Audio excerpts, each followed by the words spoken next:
magandang gabi po sa lahat.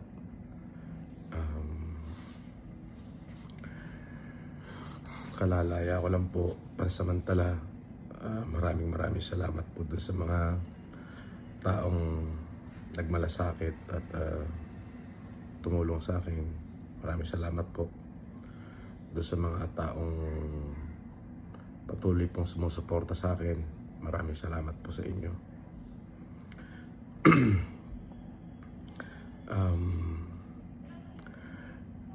Medyo masakit lamang po yung pangyayari. Siyempre, sa parte ng aking mga anak ay talaga pong masakit nga naman po na sa ganong kababaw po lang na kaso ako po ay para pong nahatulan na isang kriminal. Ako po ay may pagkakamali, maaari, at tama naman po yung ginawa nila na ako ay hulihin, sapagkat yun naman po ay bahagi ng kanilang trabaho. Ngunit po yung ako naman po ay ipinahiya nila na para bagang tinalupan na ho nila ako ng buhay. Opo, ay sobrang sakit po.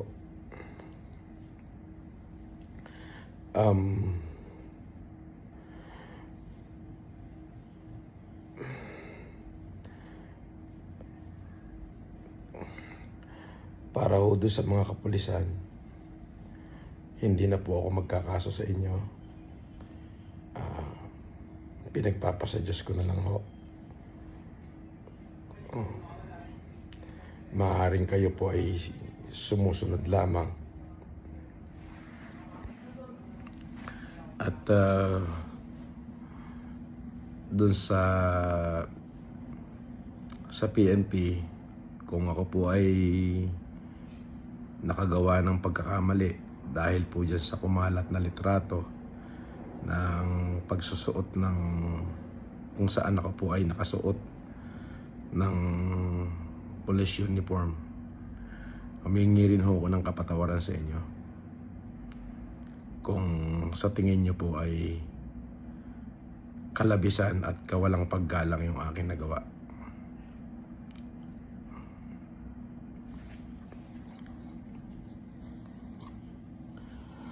At doon po sa mga patuloy na nagmahal sa akin, maraming salamat po.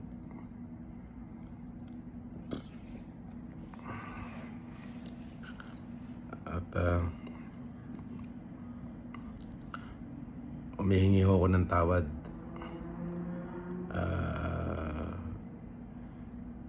sa mga taong na-offend ko. Mahirap hong isuko ang karapatan. Yung karapatang mabuhay, yung karapatang tratuhin ng tama. Hindi ko siya kayang isuko eh. Salamat din ho dun sa nagsimpatya sa akin. Maraming salamat po. At ulitin ko po, doon po sa mga miyembro ng kapulisan na naging kabahagi ho nung pagpapahiya ho sa akin, hindi na po ako magsasampa ng demanda sa inyo. Pinatawad ko na ho kayo.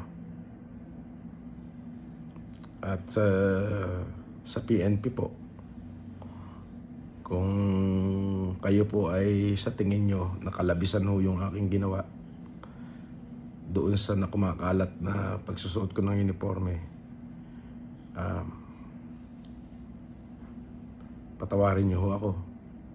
Wala ho akong masamang intensyon doon. At kung ano man ho yung karampatan na kaso o parusa na ipapataw nyo sa akin, ay haharapin at tatanggapin ko po. Para sa mga supporter ko, maraming salamat po sa inyo. Sa pagmamahal ho na pinakita nyo sa akin.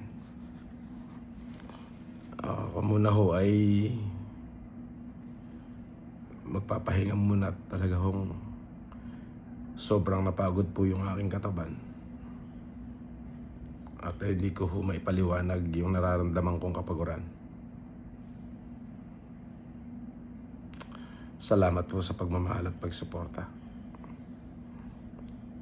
Yung patuloy kayong nandyan para sa akin. Yun po ay napakalaking bagay.